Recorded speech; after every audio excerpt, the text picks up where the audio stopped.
All right. Here we are live. This is live stream number 3 in modern history for my channel. And this is a work in progress. Now, last week, I tried to schedule the stream. And so I scheduled it. But then in my streaming software, when I clicked live, it opened a new live, and so I had to close the scheduled stream. So I didn't do a schedule this time because I was afraid of that happening, and I'm honestly not sure how I figure that out, but I'm working on it, and clearly that's not my forte. But look, we do our best, and we grow as we go. So this is my third live stream, as I mentioned, and hope to see some friends in here. I got my computer geared up here. I don't know if it's going to pop up yet, but I did a couple of quick posts saying that I was going live. So hopefully some of you who are interested in listening to me rant about whatever we rant about here will see my notifications and jump on in.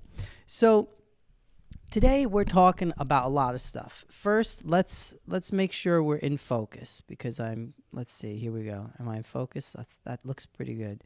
So I'm filming this live with the Fuji X-T4 and the 50 f1 lens. So it's looking pretty nice to me. I like the way it looks. Nice compression. The toner is looking killer as always. And yeah, I'm digging it. And today I wanted to talk to you about some Fuji gear, Fuji news, of course, like we always do. And then we have some other news we're going to talk about. And then I am answering questions. So if anyone jumps in and you want to ask me a question, throw it in the chat and we will discuss said question. I'm happy to answer your questions about photography, photo gear, portraiture, life issues. I mean, whatever you got, just throw it in there. So let's begin with the absolute madness that is happening right now regarding the X100VI. Now, I think pretty much everybody knew that this was going to be a pretty popular camera and that it would do well, but it looks like it's so far like the most popular Fuji camera that's been made as far as how many they've sold immediately. At least that's what I've read on, I think it was on Fuji Rumors I saw that. Like literally the most popular camera. So that, my friends, is pretty awesome, but also pretty nutty. And actually, I'm just going to pull up Fuji Rumors here. It's pretty crazy to think that's what's going on with the X100VI. But so here's how I look at it. Is this the camera that you should just buy and not even care? Like, I'm sure a lot of people have bought it with the intent of I'm just gonna sell this on eBay or wherever. And I think that that's probably going to be like, you know, a way that people make a good profit on it. I wouldn't be surprised because let's be honest, you know, the X105 or V, that's what we call it, the X100V had that kind of viral TikTok thing where someone said this is the best camera and then people bought them like crazy and then you could never get one and they were going for insane prices. I think that the X100VI might have the same kind of crazy appeal and the same kind of like crazy, you know, like resale value. So here's some things that I can tell you, like they're listing on different sites, but like on eBay and stuff. Here's two which are selling or buy it now. So that doesn't mean they're gonna get the money, but like for $23.99, like that's $23.99. Here's one that someone's trying to get $5,600 for. Here's one that they're selling on Amazon for like $2,200 with like one of those kits that has like $10 worth of items in it that just looks like a lot of items, like a cheap case and a memory card and then all kinds of nonsense you don't need. Here's one. I don't know where this is from. Oh, this is right in New York though. Central Islip, New York. That's like right out east on Long Island. $47.49.99. Okay. So people, you got to chillax a little bit.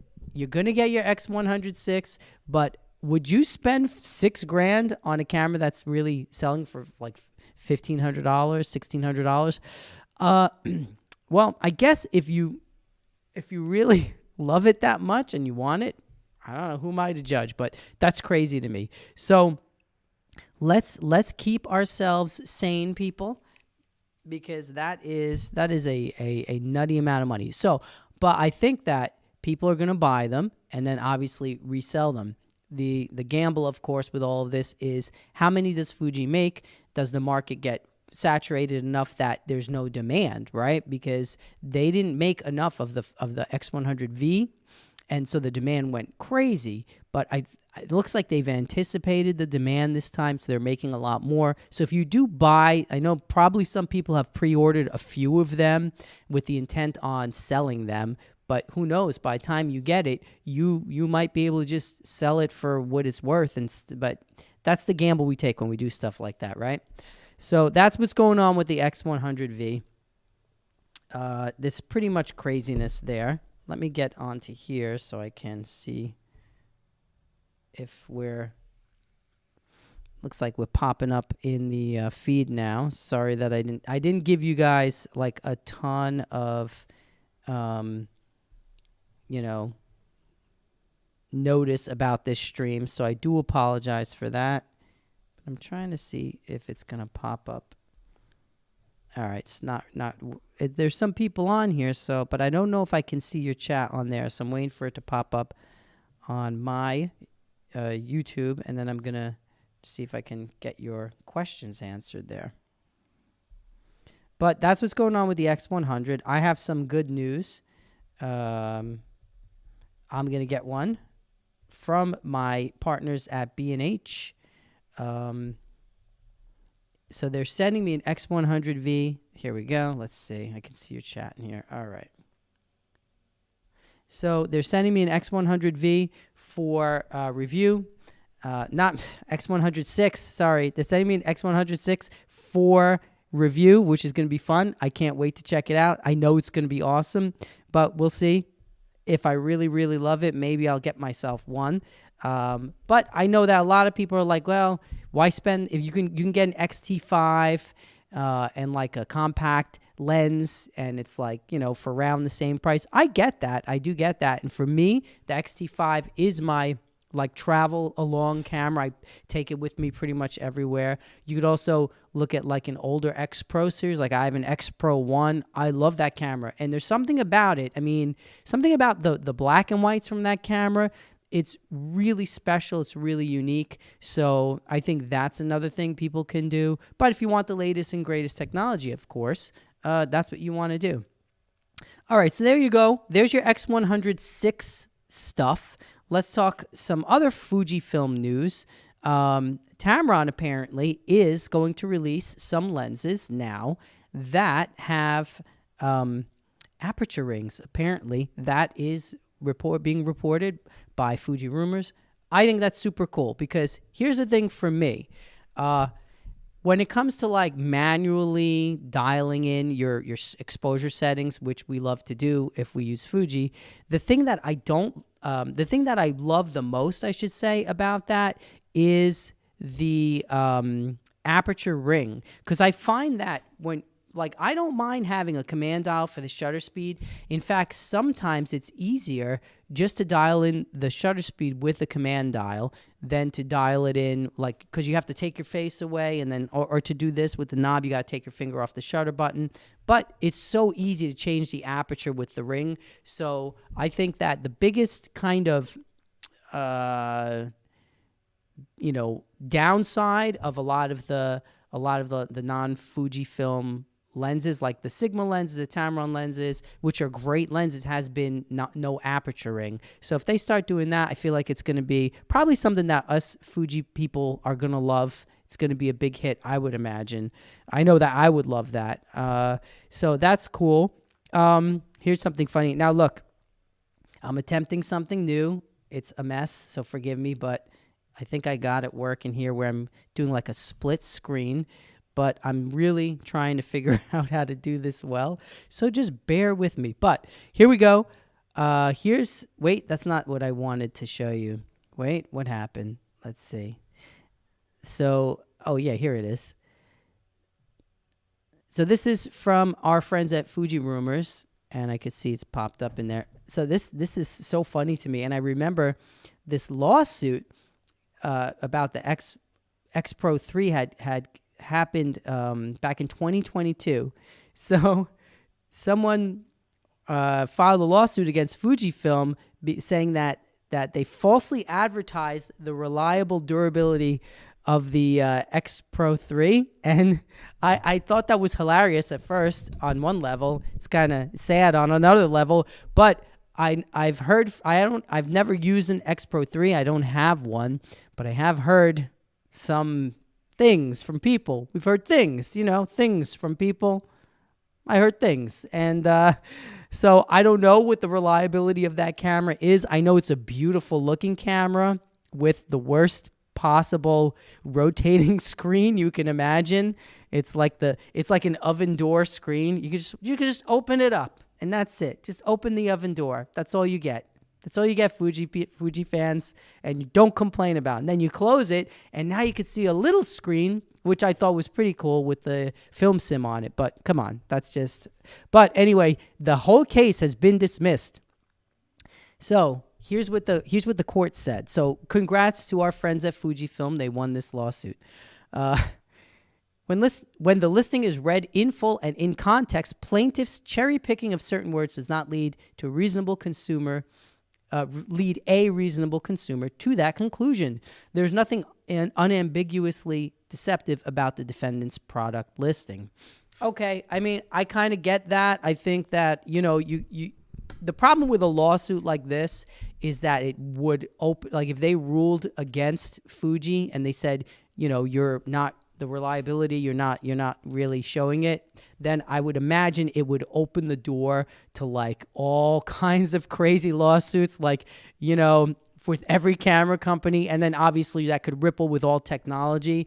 And I think that if you're a consumer, like, you have to be at least a little bit like wise when you buy something and not just read what the company says about it, because obviously it's the company's job to make the product look like it's in its best light. Now, it doesn't mean they can lie to you, but they're not going to tell you. And then here's another problem. If it's a product, say, that has a defect, a lot of times the company doesn't know that until they send them out. Look at like car recalls, right? So many times I don't think that sometimes there's malicious intent. I mean, if you know anything about unsafe at any speed and all that, look that up. And so sometimes the companies know, but a lot of times I think they don't know what's going on, and it takes a bunch of users to use the camera. And then they realize, oh, there's a user issue. So I think that's probably the court ruled wisely in that case, I would imagine. But what do I know? I'm not a lawyer. Never want to be a lawyer. Never want to need a lawyer, and all of that. Okay. Let's see here's what the court said. Plaintiff alleges that the subject representations are that products construction from titanium, when combined with certain advanced features, create a camera that can be relied upon to perform in any situation and is made for photographers on the move who want top-level features, low profile, and reliable durability. Okay, so yes. Now, if you just read that line, create a camera that can be relied upon to perform in any situation. All right, now that doesn't mean, like for me, if I take my camera and it says this camera is made to operate in any situation, all right, it doesn't mean that I'm going to take it into a volcano, for instance, and then be pissed off at the camera company, like, my camera melted. It was supposed to be in any situation. So I think, yes, Enrique, what's up, dude? An educated consumer, right? And I think this is a problem with probably the modern consumer in our modern age, is that, like, they just, I don't know.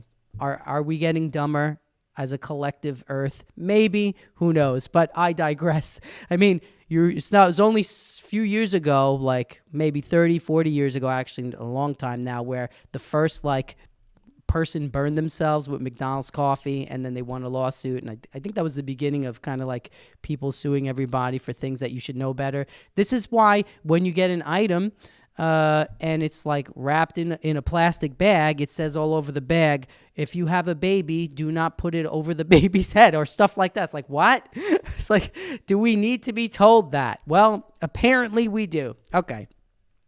So that language, according to the court, simply does not tell the consumers the product would function reliably and free of flaws, damage, defects, and deficiencies subject to normal and intended use. Although, even when the camera is in excellent condition and never dropped or banged, the sub-monitor LCD become non-functional because of the defective ribbon cables. Oh, yeah. Now, that kind of reminds me a little bit. I think there was a thing about defective ribbon cables, but who knows? And that's ironic, too, because that's like the screen that, doesn't really move. It's like, again, oven door screen. You can just push it down. It's not going to really go anywhere. So there you go. That's what's going on. Congrats to our family at Fuji. This means they'll have the funds for that X Pro 4. And now look, here you go. Problem solved. So now you don't have to pay out some huge lawsuit. You can just put the money into the X Pro 4, which we all are looking forward to if it ever happens. All right, so there you go, X Pro 3. Here's a little news of my own, which I can't really talk about, but I was allowed to just say a little bit. I do have a very cool lens on hand that I'm going to review.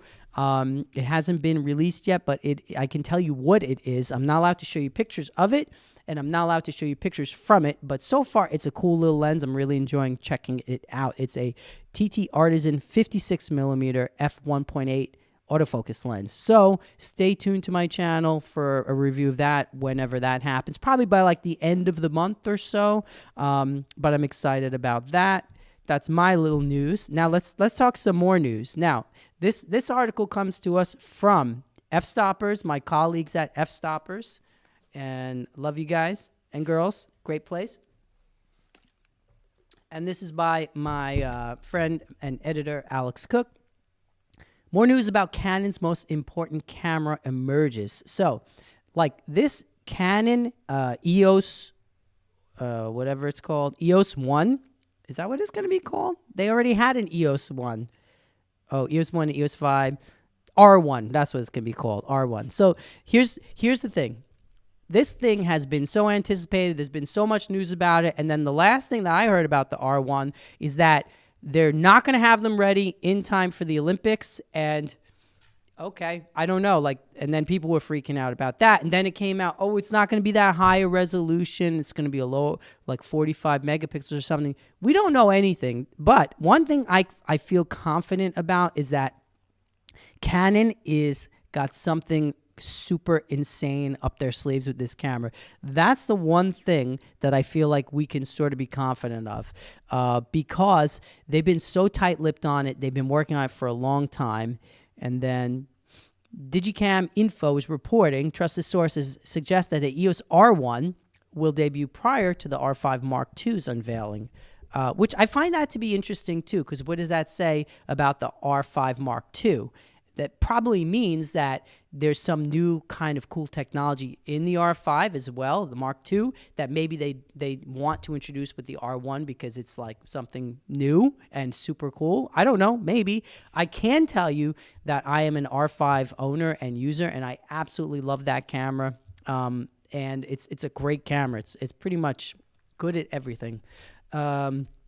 Once they figured out how to make it stop overheating, but I digress. So here's what it says. The R1 is reportedly crafted entirely from new components, eschewing any existing parts. Eschewing, that means we don't want any existing parts, for those of you who don't know SAT words. Canon is reportedly preparing an extensive promotional push for the EOS R1 in this quarter, aiming for a Q2 release. So I don't know. Does that mean it misses the Olympics? I have no idea. I don't even know when the Olympics is. Okay. When the specifications for the R1 and R5 Mark II, while they remain under wraps, reports indicate that CF Express Type C will not be featured. Okay. It'll have a new lineup, garner attention, around mid to late 2024 for the R5 Mark II. Further details expected soon. Well, there you go. Now, again, these are rumors. We don't know if they're true. They might be true. They might not be true. They're rumors. That's why they're rumors. But I know that Canon's rumor site is usually pretty unreliable, I think, from what I've heard. I don't know. I don't really peruse it. But, you know, it's the rumor mill. So you, as Frono's photo says, you got to take that with a grain of salt when it comes from the rumor mill. What else? What else are we talking about here today? Okay. Here's something that's very important for us as photographers. Okay. Now, Google CEO admits Gemini AI image failures. We got it wrong. So if you haven't heard about this is kind of a big controversy with Google's AI image failures. And without getting into sort of the like politicalness of it, they're just the images that they were giving maybe were not exactly historically based or whatever. So people have been going a little nutty about it. Now, here's the thing for me, putting aside, like I said, all of that more like politically charged stuff, which I don't want to ever talk about. For us photographers dealing with AI, this definitely brings up an issue. Like, what's going to happen as the AI continues to like morph and grow, and then continues to morph and grow inside of our cameras? Because like that's the next big thing. I hate to say it, but it seems pretty clear that AI is going to be all over the inside of your camera. So what does that mean? Because remember that the AI is programmed by people. It hasn't become sentient yet. We're not at Skynet level yet. Unfortunately, probably at this point, it looks like we might get there, but we're not there yet. So here's the thing.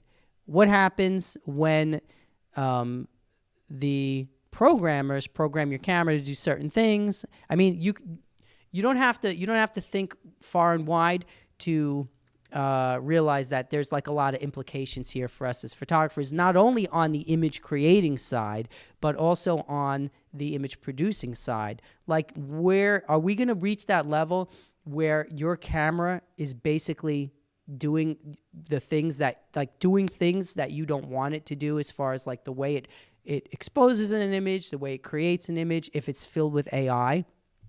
I think these are really important issues for us to talk about, at least. I don't know that we have any control over it, but it's something else that we should really kind of be on top of. I don't see any way that we're going to avoid the whole AI thing. And the thing that I'm most afraid of as a creator, as someone who creates imagery, is if the cameras become kind of AI machines, is that going to just delete the creativity of the photographer? Like, think about it this way. What if, say you're just a hobbyist photographer, right? And you have a friend and you're like, let's go take some pictures outside, in a park or outside on a city street. And you do that, but the camera's now fully controlled by AI, and you take some crappy snapshot, but then the camera, in its wisdom, AI wisdom, turns it into like some awesome shot that it would have taken a photographer of lots of experience, lots of lighting understanding and gear to create. So if that happens, what does that mean for us? I don't know. Anyway, that's something else to consider. All right, guys, I hate to do this, but I need to jump away just for a second. Hang in there so you can check out this next article here. Where is it? I don't know. Here we go. This is a good one.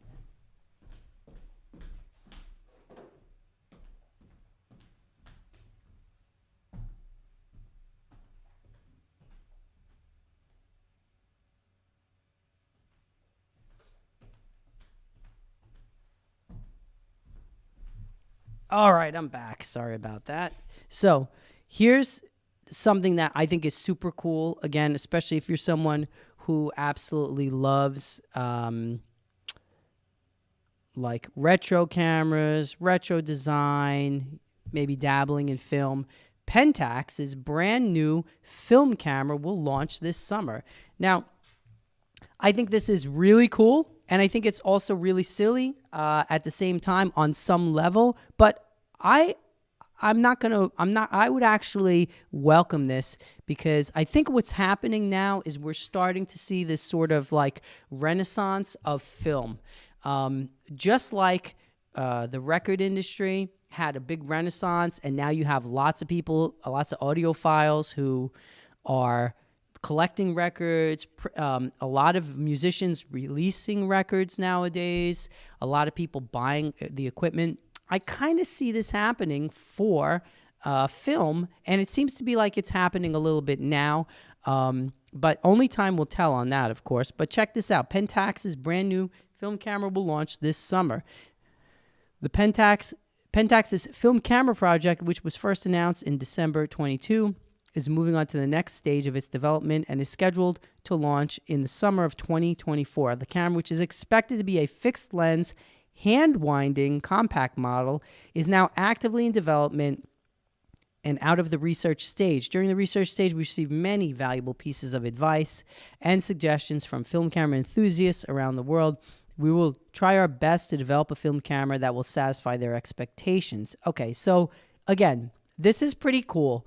The thing that I'm kind of not sure about is there's so many film cameras. You can buy used film cameras. You can buy compact film cameras on the used market, and they're great film cameras. So do we really need a new one? And how are they going to make it something that like will appeal to people instead of buying something used or whatever like that? That would be my question, because you can buy like those old like Olympus clamshell 35 millimeter cameras, the Olympus stylus cameras. Those are awesome cameras, and you can get those if you want like that retro use and retro experience. But we'll see. I mean, one thing I can think of that it'll probably have that the older cameras don't have is a rechargeable battery. So that's probably something.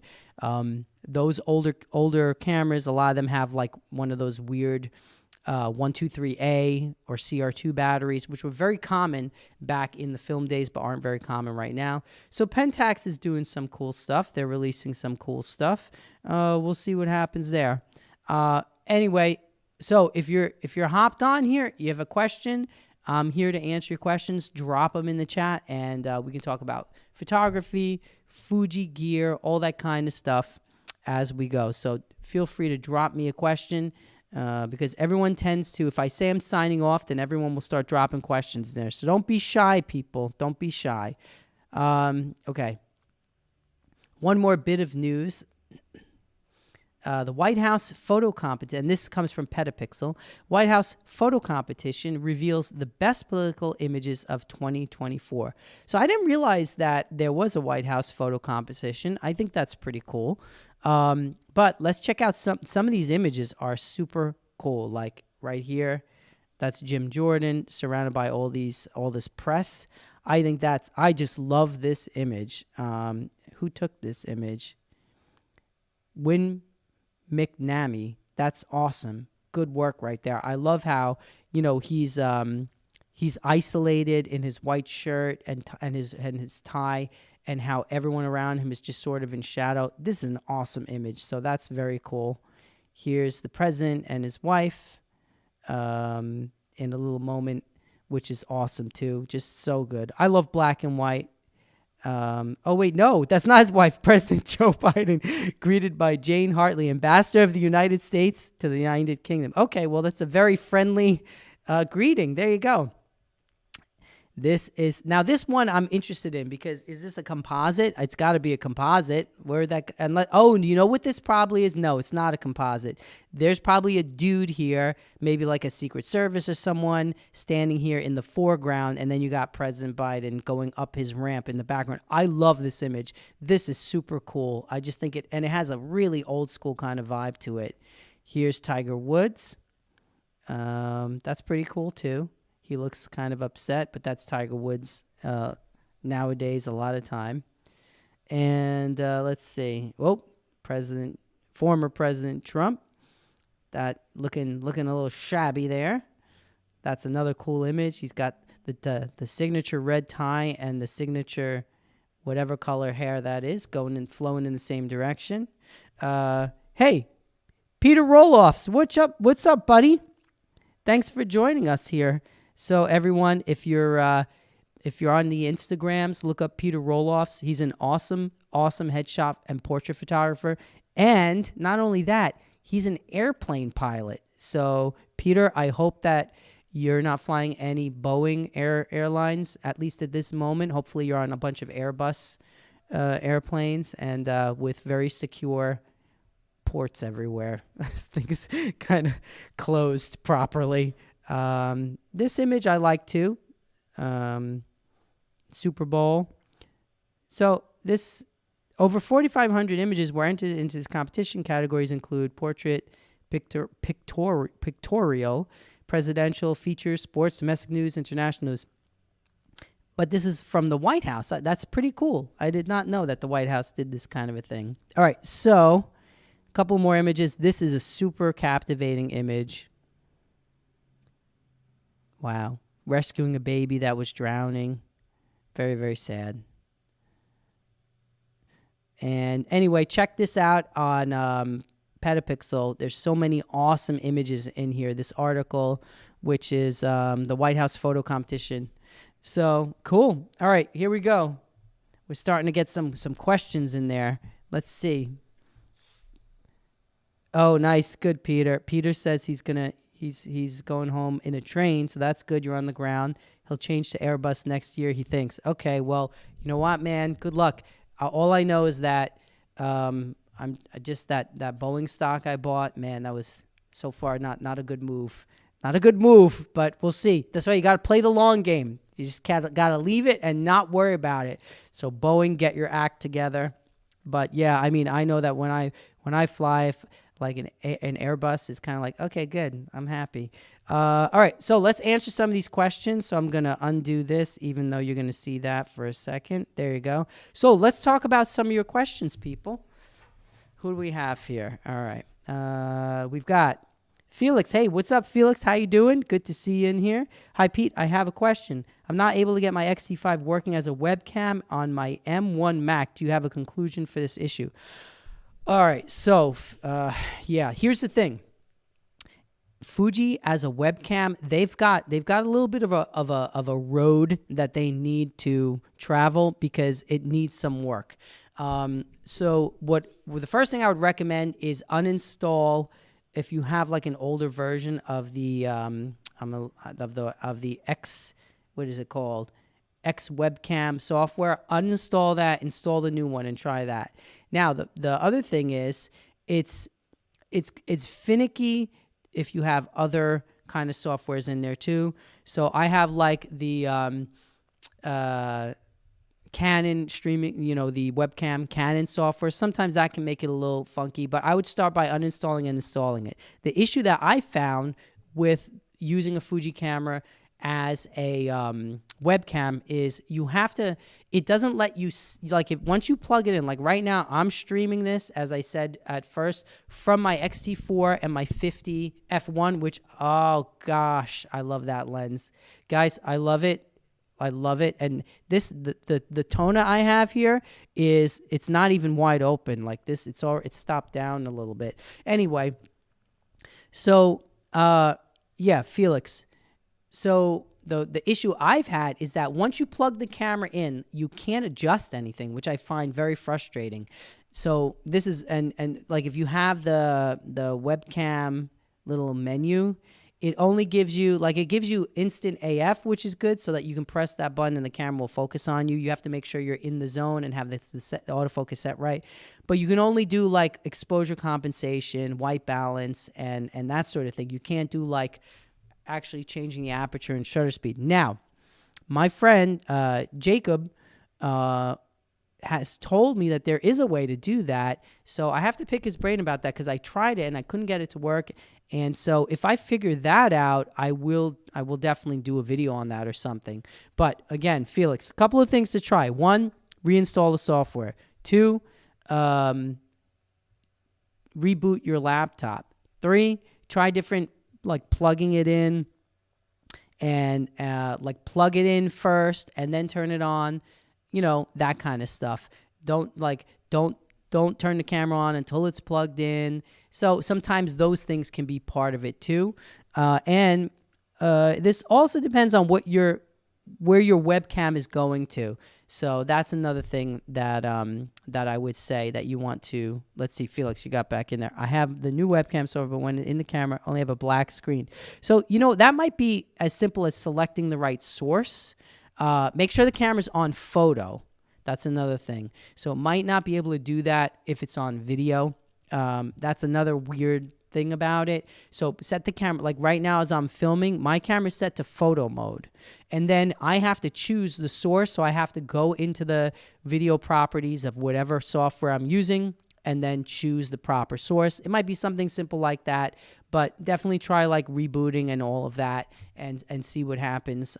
You should, and then you have to open the X Webcam 2 software. You have to open that. Wow, man. I don't know, Felix. I would try. Is your X? So then definitely, it looks like it's a source issue. Without actually seeing everything going, I don't know if I can help more than that, but hopefully that will help you figure it out. Try this. Make sure it's set to the proper source, and then try like unplugging and plugging it in. That's like if any of you guys have watched the IT Crowd, that TV show. It's a really funny British comedy, and it's about these 3 people who work in IT. And whenever the guy picks up the phone on IT, have you tried plugging it? Have you tried turning it on and off again? That's how he answers the phone in the IT department. All right, Felix, let us know what happens. It also depends on where. Like sometimes, if I stream to a certain software, it kind of can be a little funky. But that's not a Fuji thing. That's kind of an everything thing. So, Jim Miller. What's up, Jim? How are you, my friend? Jim Miller. Hi, Peter. Have you considered moving to the Fuji GFX 100 system? I migrated from Nikon full frame and can't unsee the difference. Listen, Jim, yes. Yes, I have. And I kind of feel like it's imminent. It's just a matter of time. Like if any, you know what? Maybe I'll start a GoFundMe. No, I'm kidding. GoFundMe. Photographer needs the GFX system in his life. Yeah, try it again, Felix. Hopefully you'll get it to work. Otherwise, try banging it against the wall. No, I'm kidding about that. But Jim, yes. So Fuji had sent me. They were very kind to send me recently, maybe like half a year ago. So a GFX 100, the original, with the f4, what is it, like a 40 to 140 lens or somewhere around there. I can't remember exactly the range. Anyway, they sent me this to try out, and I absolutely fell in love with it. I mean, it's huge. It's a brick. But I was impressed with how fast it was. Like I expected it to be super slow, and clearly it's going to be slower. Like the original GFX 100, it was slower than like the XT5. Of course, it was like the autofocus speed and just the it's not going to take like, it's not designed for action, right? But I was impressed with how sticky the eye control focus was, the eye tracking, and the tracking worked pretty well, worked better than I thought. And I absolutely loved it. The images, like you said, Jim, once you see it, you can't unsee it because there is this depth to them that it has this 3D quality that you're just not going to get from the smaller sensor sizes, right? And this is like, I know everyone argues about this, it's a big thing, but I mean, this is why back 100 years and through the film age, everyone used larger film planes and larger negatives because the quality is better. So I think that eventually I'm probably going to wind up with one of those. Right now, it's not really in my budget to do it, and definitely not a GFX 100, the Mark II. Definitely not in my budget right now, but eventually I would love to do that. and it's just a huge investment, you know. And I'm happy with my XT5 and my XT4 for a lot of what I do. And then I have the R5, which really is a wonderful camera. And sometimes I'll use that for certain things still too.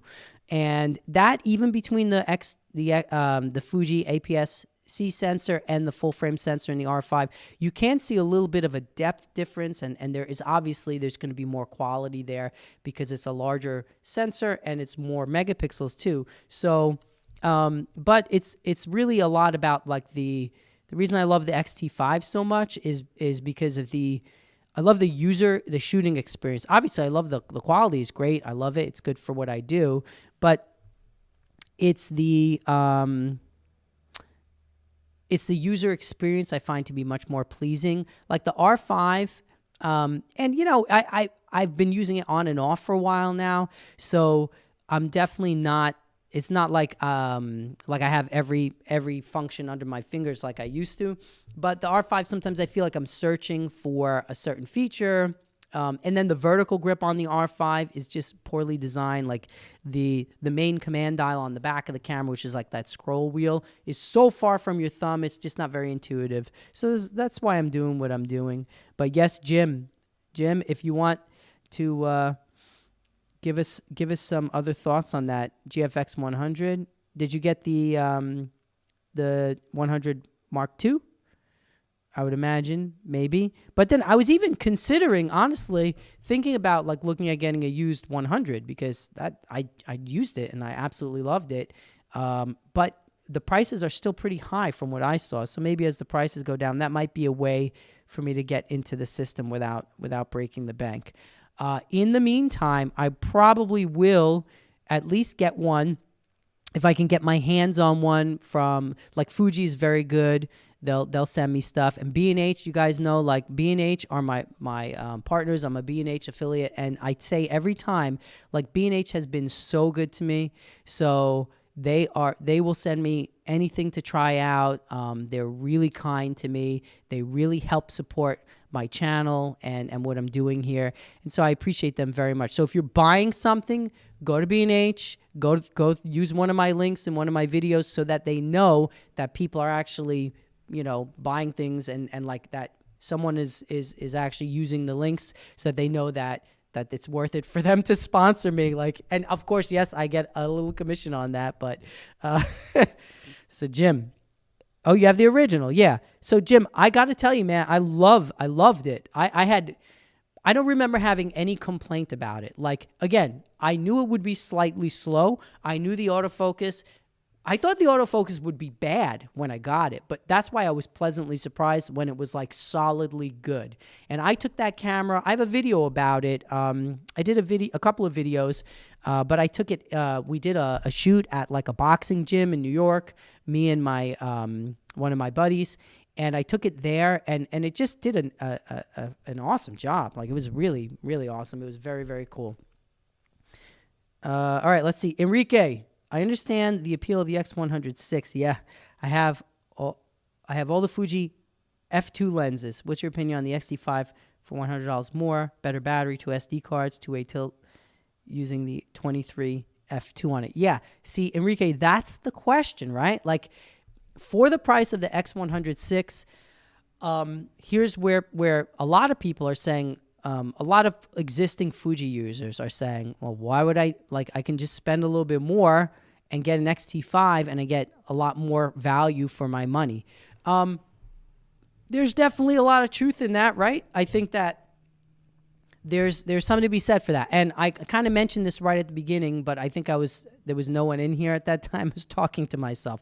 But for me right now, when I just want a camera to take with me, and I literally take a camera everywhere with me, it's the XT5, and I'll throw. For me, I have the 35-1.4, and I feel like that's such a great combination. Now, even that's going to be considerably, or not considerably, but probably noticeably larger than the X100VI. So there's that. It's not really pocket size as much as the new camera as the X100VI will be, but it's still really small. I put it in my bag with me if I take a shoulder bag, or if I have if I take my bass, if I'm playing a gig, I put it in the bass case or whatever. So I think that's a strong argument. And then you have the beauty of it is you have all these different lenses you can use. You're not tied into one lens. Then same thing for me. I have an X Pro 1. The X Pro 1 in 2024, I mean, it certainly feels dated. It's kind of slow, and obviously the AF is really dated in comparison. But there's something really cool about that camera, and it forces you to take your time too, because it's a little slower. So it forces you to really compose. The shooting experience on the X Pro 1 is a lot of fun, even in 2024. So that's another thing. Like, you could get a used X Pro 1 or an X Pro 2, or an X Pro or an XT3. People could do that. But I think none of those options really hits the mark of what the X Pro 5 is smaller than the the XT5 is smaller than the XT4 for sure. Yeah, it's more compact, and it feels a little bit more like pocket size in comparison. It's definitely lighter. I don't think it's made quite as well either, which is something that people have. Like, the build quality doesn't feel as nice as the XT4. But anyway, like, I think the market for the X100VI are people who want that. The people. Oh, thanks, Jim. Jim's here. Jim Lentini. I appreciate that. I'm really enjoying doing these live streams. So I think maybe what I need to do is like schedule it so that you all know when to expect it to happen, because I'm just still a mess with this, and I appreciate everyone being so patient with me and watching, but that's cool.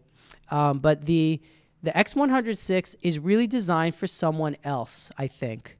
Maybe someone who maybe is never going to buy cameras with lenses. I think that's part of who would look at that camera. Like there's a lot of enthusiasts out there who love the retro Fuji design and they love photography, but they don't want to invest in all this gear. So to have a camera with a fixed lens that takes incredible photos and that's, you know, has all the features of a camera that the 6 has, I feel like that's a huge win for them. I feel like that's something that they're going to absolutely love. So I think it's designed for people like that. And then obviously it's designed also, there's going to be a contingent of people who just will buy like a you know, trendy looking camera, which it is. So maybe like people, like, you know how the typical person who we think of who buys a Leica is a doctor or a lawyer who doesn't know how to take any pictures at all, but they have tons of disposable income and then they walk around with it around their neck and take horrible snapshots. So maybe there's like some people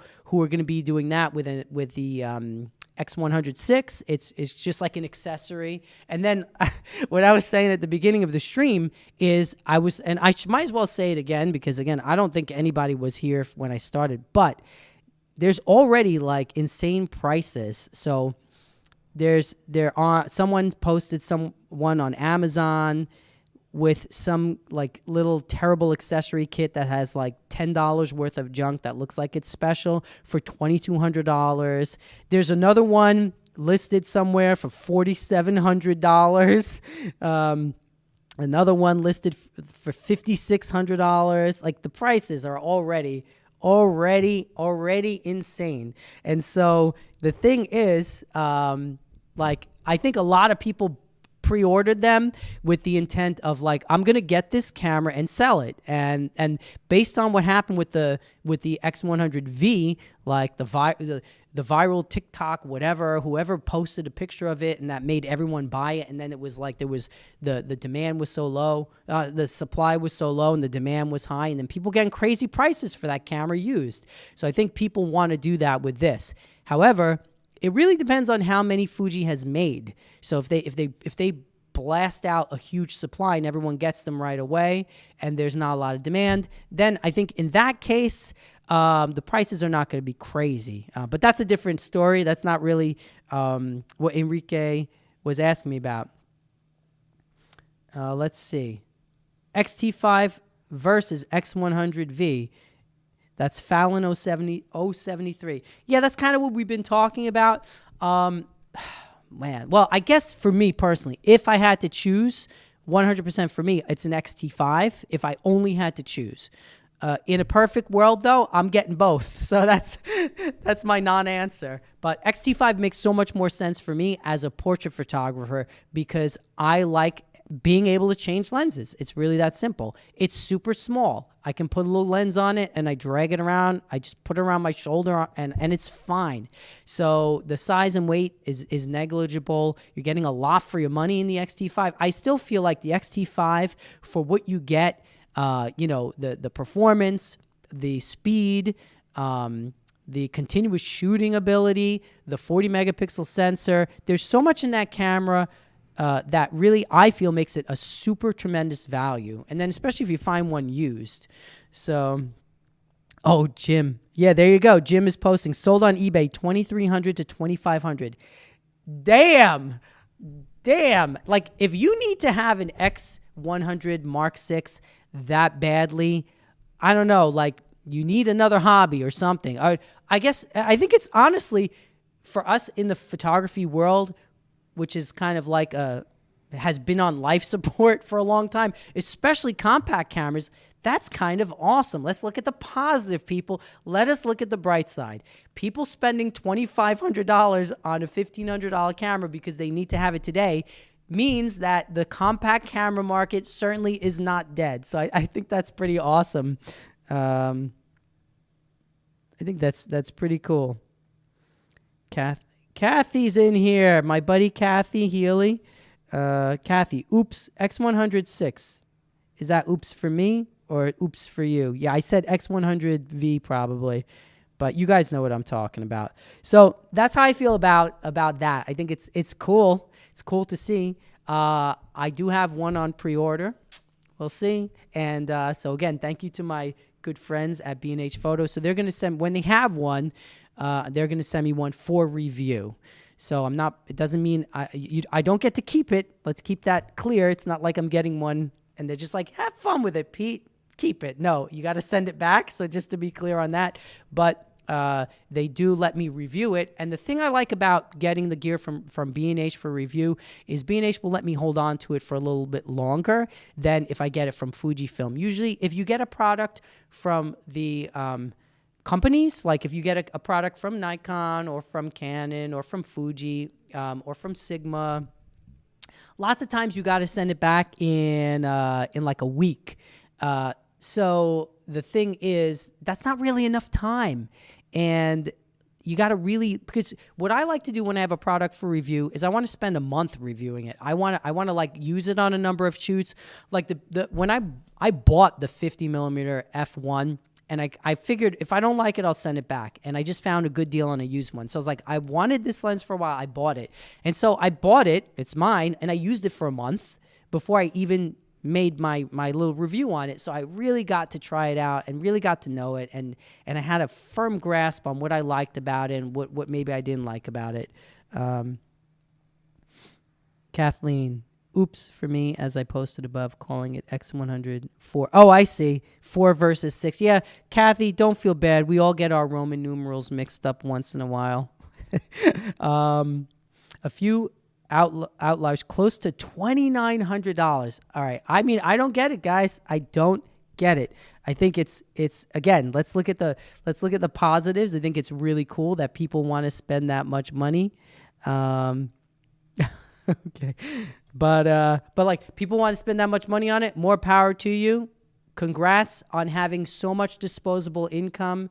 Someone has it and you're out there. RC Esky says, hi, what in your opinion is a definition of a good portrait? Oh, wow. All right, I need to take a drink of water before I answer that. That's a loaded question. So that's a great question, too. What is a good portrait? Well, there's so many elements to that. And actually, my buddy Chris from Palta Tech released a video recently. I can't think of the exact title, but where he talks about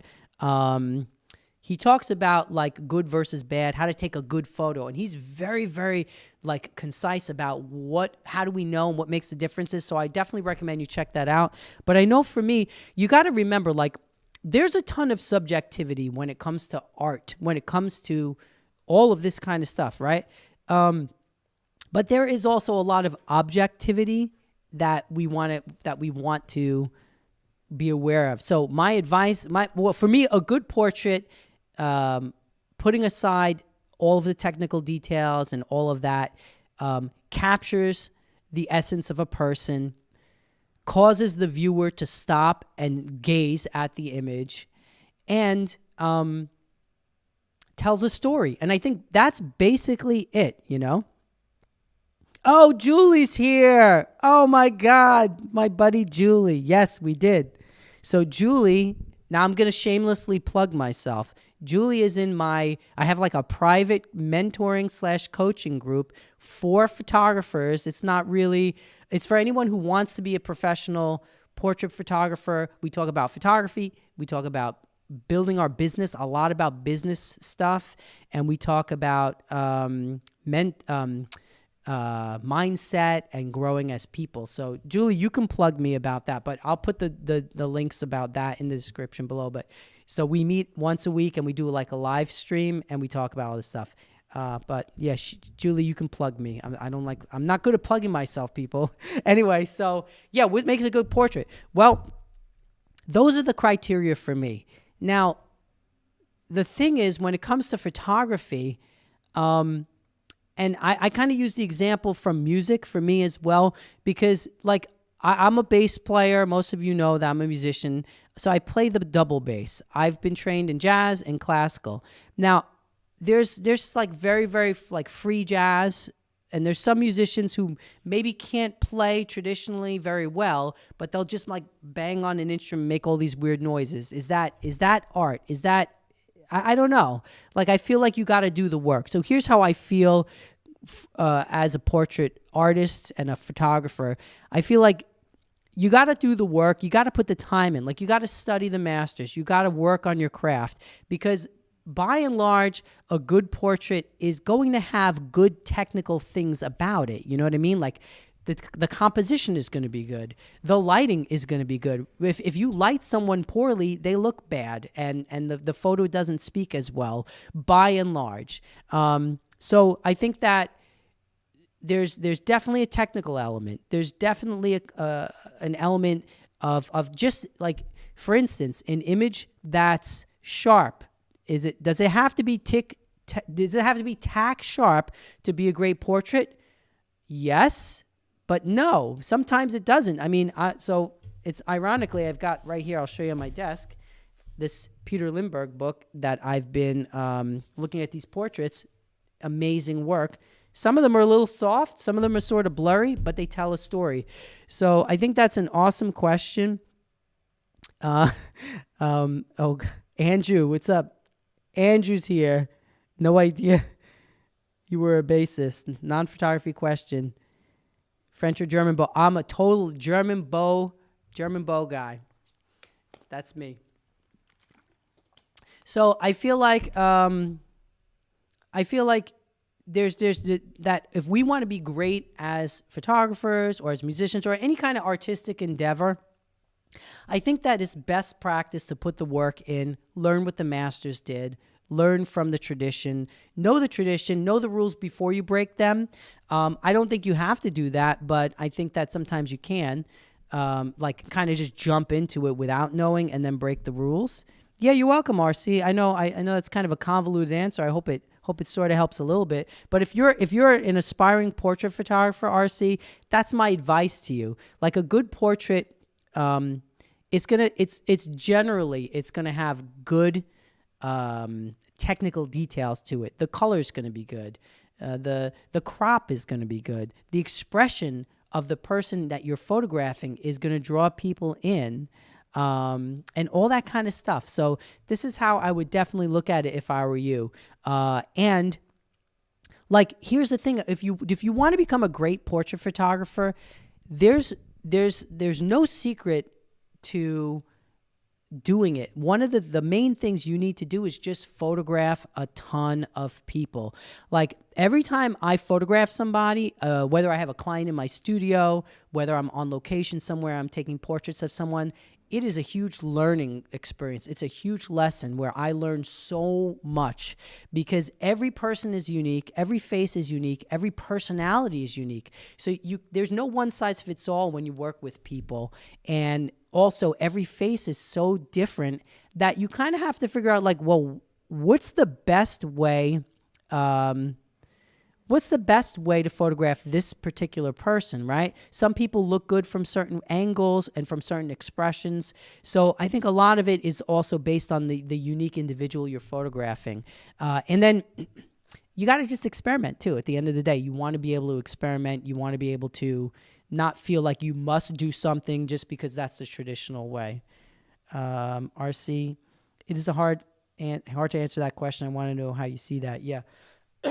Yeah, I appreciate that. That's a great question. And it's honestly a question that I think about a lot in my own work because, you know, the thing is that also like a portrait that I've taken maybe 5 years ago, maybe will not speak to me as strongly as one I take yesterday, or sometimes vice versa. Sometimes I look at the old work and I feel like, have I lost something?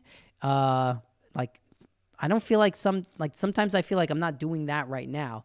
So it's very complex when we talk about art, when we talk about this sort of thing. It's definitely a very existential, you know, sort of cerebral, but also spiritual and emotional and all of those components. I was listening to a great podcast yesterday. I forget who the podcaster is, but it was Rick Rubin talking about like that whole creativity thing.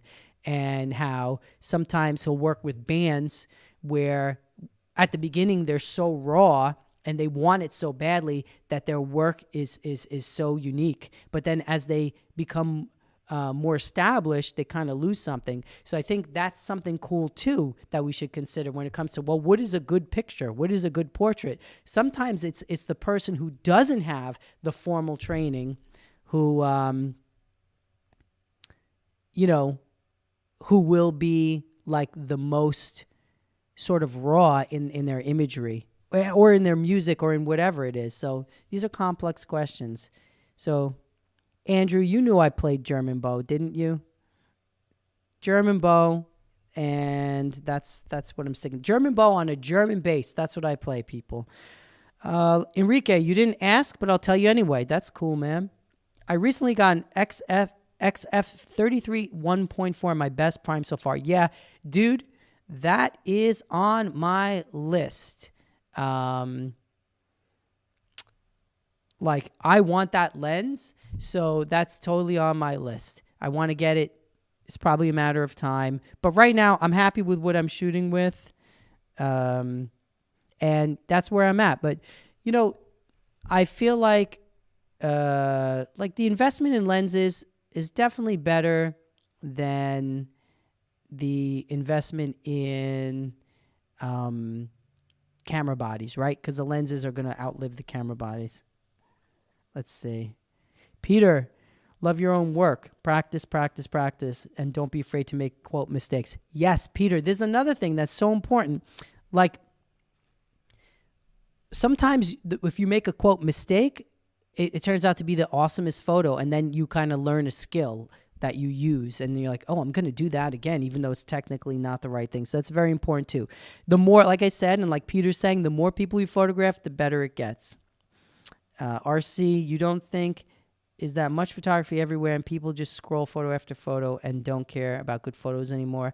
Sorry for my English. Don't apologize for your English. It's very good. Yeah, I think you're right about that. Yeah, we're part of the problem is that we're like inundated and we're flooded with everything, every kind of sensory overload. But like photography, you're flooded with all these images, and it's so hard to just look at one and kind of embrace it and absorb it. I mean, there's the same thing with music. Like when I was growing up, I'd buy a CD and I'd listen to it for, a good month, just over and over and over and over, especially if it was a good one.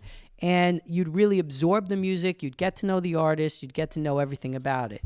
But then it's like nowadays, it's not like that. So it's hard to just really absorb a single piece of art in 2024 because of the internet.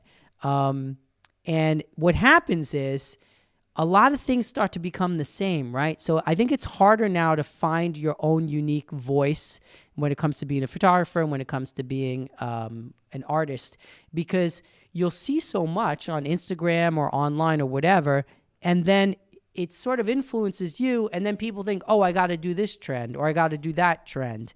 So the problem with that is then everyone starts to look the same, and you lose a little bit of uniqueness. So that's something that I think we should guard against. And then there's also trends, and the trends are not necessarily long lasting, but they're just trends. So, like right now, what's popular is, direct flash on the camera, like right in a person's face with like a super hard shadow. Like you see that everywhere. And that's not a very technical way of doing it, but it's popular right now and it's trendy. And a lot of like bands are doing it, and a lot of people are doing that kind of a look. I don't know. I think that that's okay. You can kind of embrace the trends. But for me personally, I'm looking to find my own voice. And so the way that I do that is by, first, you find the photographer that inspires you. You got to be inspired, right? And it's not just photographers. Like, I think we as photographers should be inspired by painters and other artists. Any artist that creates imagery of faces. If you're a portrait photographer, you can gain inspiration from them. So I think you should do that for sure. Find inspiration that way, and then emulate those photographers whose work speaks to you. And as you kind of absorb all that, eventually by osmosis, you sort of find your own look and your own style. One of the other bigger problems with the whole like online culture and judging art is that we wind up judging ourselves by the amount of likes we get and the amount of comments we get. And everyone falls in this trap. I fall into this trap. You take a great image, you love it, you think it's awesome, you post it, and then it doesn't get the feedback you thought it would. And that could be like really sort of damaging, not just in an emotional sense, but also that could be damaging to you pursuing your actual path. So we got to separate those things. We got to really put it in its own frame. We got to really make sure that we don't fall victim to that, because it's super easy to fall victim to that. It's super easy to not follow your true voice because you feel like people don't like it. Sometimes people are not going to like it, or it's just a matter of you not finding your right audience. So that's the other thing. There's a huge audience maybe for the kind of work you do, but maybe you haven't tapped into it yet. So I wouldn't be so quick to abandon being unique and doing our own thing and kind of going down our own path. As long as you do get feedback and criticism, because then the other end of that, I know this is really becoming a long answer. The other end of that is that, if you don't listen to anyone, then you have run the risk of not being good at it, thinking you're good at it, but then your work might be crap. I mean, there's always that possibility. It might be crap. So I think having a number of people who you trust, who can be your mentor or who can give you constructive criticism, is also important. At the end of the day, the main thing you want to do is you want to be able to grow. You want to have a growth mindset with your art, whatever you're doing. RC.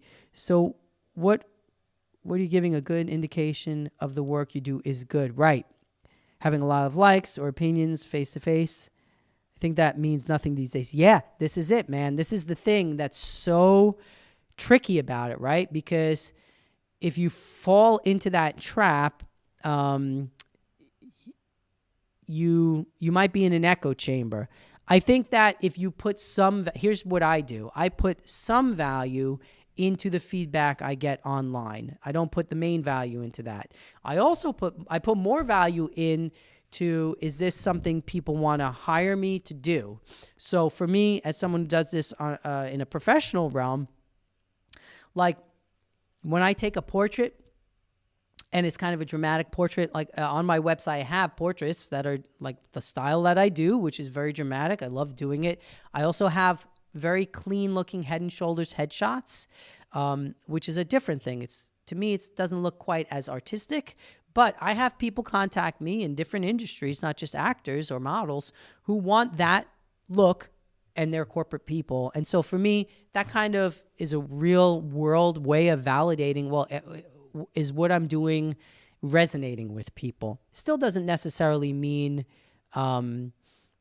it's good or bad, but I think it definitely leans towards, okay, this is probably on the good side if people are responding to it. So I think putting a little bit of value into the social media response is not terrible, as long as you don't live or die by it, and as long as you don't make it like your main your main thing that you need to get that validation. Just don't need it. And again, for me, if you're growing and going somewhere, that's the main thing that you want to be doing as a photographer, as an artist of any kind. You will get good feedback from people. Get it from people in the industry who you trust. This is why it's so important to have a mentor. My mentor, Peter Hurley, he'll give you his honest feedback. So I think that's very important. And I've gotten critical feedback from people who care and who want me to grow. And then you just separate that from people who just want to tear you down. And that's a good way to kind of do it. Peter Roloffs. I love a few photographers try to mimic their work is great learning better photography in the process of copying their work. You discover your own style. 100% agree. Get inspiration for photographers you look up to or admire. Yeah, and Peter, this is the key to it. So,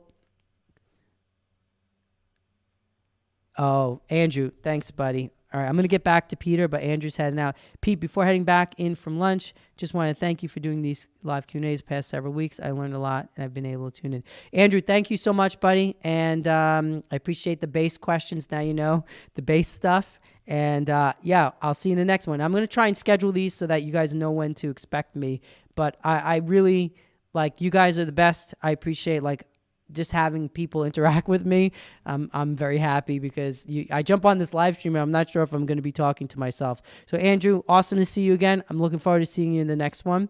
All right, so back to Peter. Peter says, get inspiration from other photographers you look up to, admire.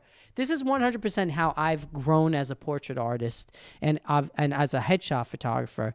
And I think that there's a very good parallel to get back to being a musician. So when I wanted to learn how to play jazz bass, the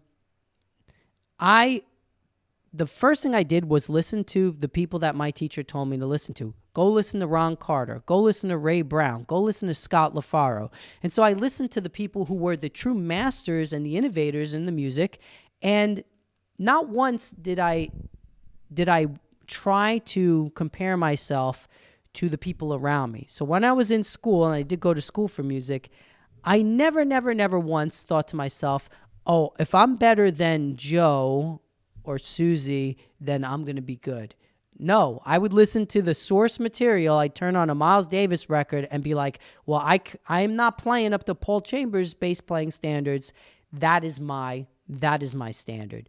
And so I think give yourself high standards. Be your own biggest critique and your own biggest cheerleader at the same time. Because then as you grow, it's important to feel good about those wins you get. Because if you're always comparing yourself to the best and you're saying, I suck, that's not good either. But if as you grow, you're like, okay, I'm getting better. I can now, and you're getting some feedback from people around you, that's good to help inspire you. That's good to help guide you. As long as you continue to keep your eye on the prize of I want to be the best at this. You kind of have to have that sort of dual mentality about it. But to get back to what Peter was saying, the way that I did this as a musician, and every jazz musician will tell you this.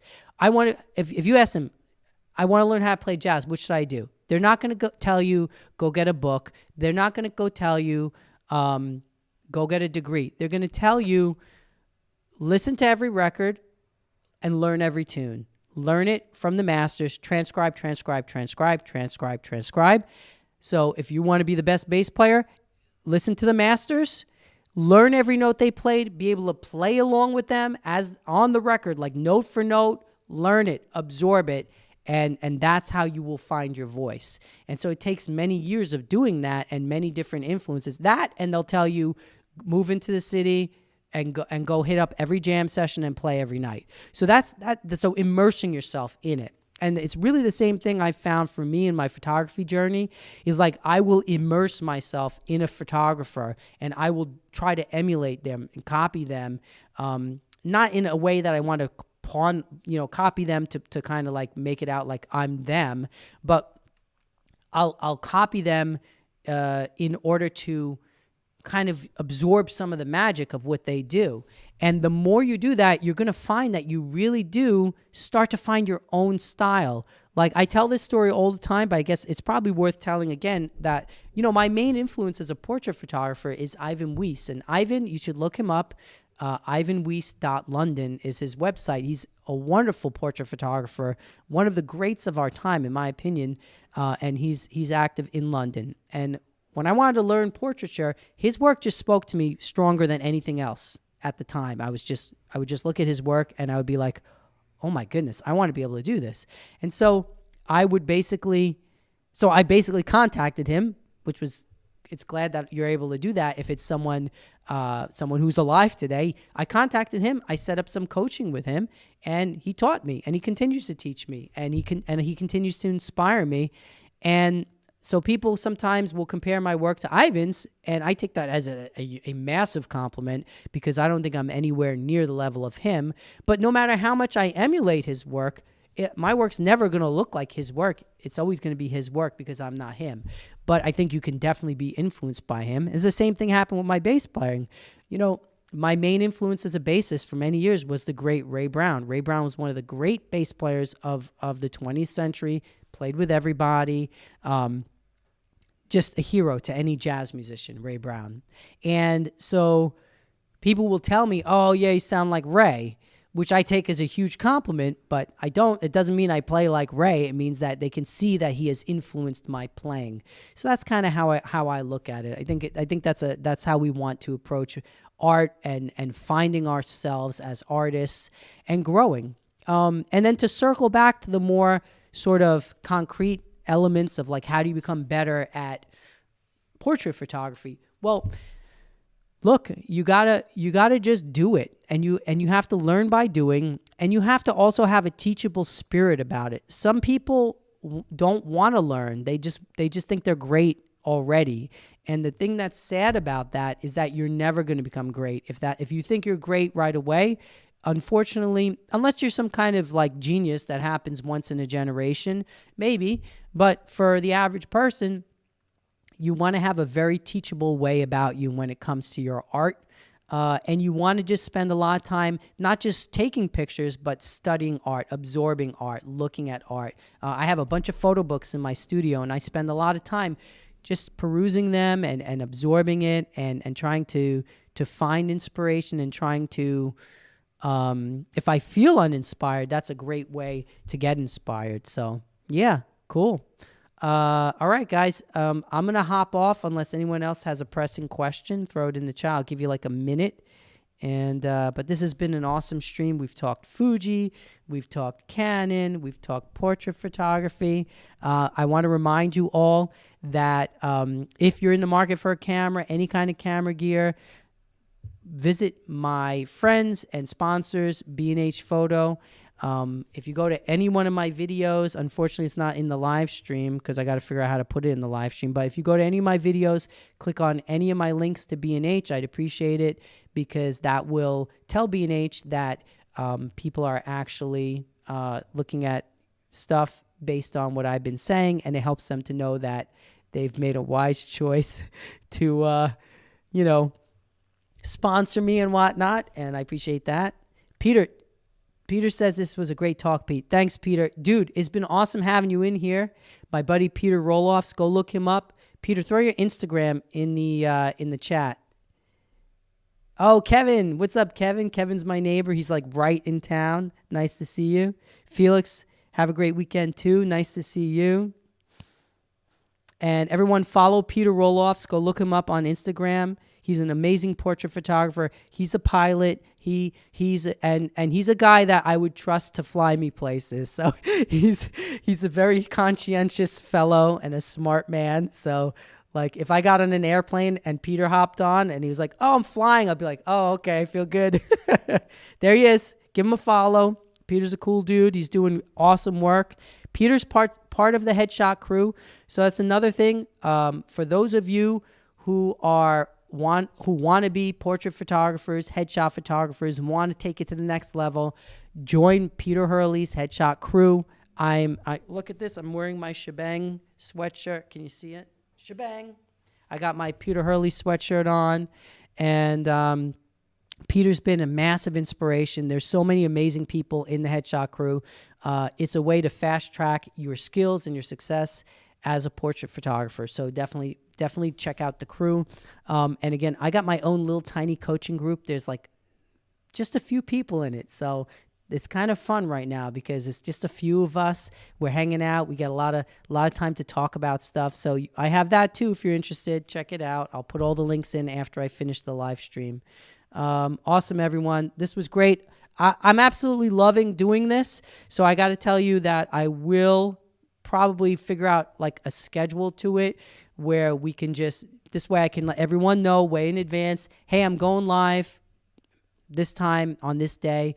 And so we all know, but I think I'll keep up this format. We're always going to talk Fuji, people. Come on. We know we got to talk about our Fuji brands, but, we'll talk some photo news. We'll talk photography. I'll be answering your questions. This is awesome. Tell your friends and make sure you subscribe, to the channel and get some of your friends to subscribe, because the more people who are subscribed, the more time I can devote to the channel, which is definitely my passion, and I love doing it. And without further ado, here's wishing you all an amazing day. Go out and take some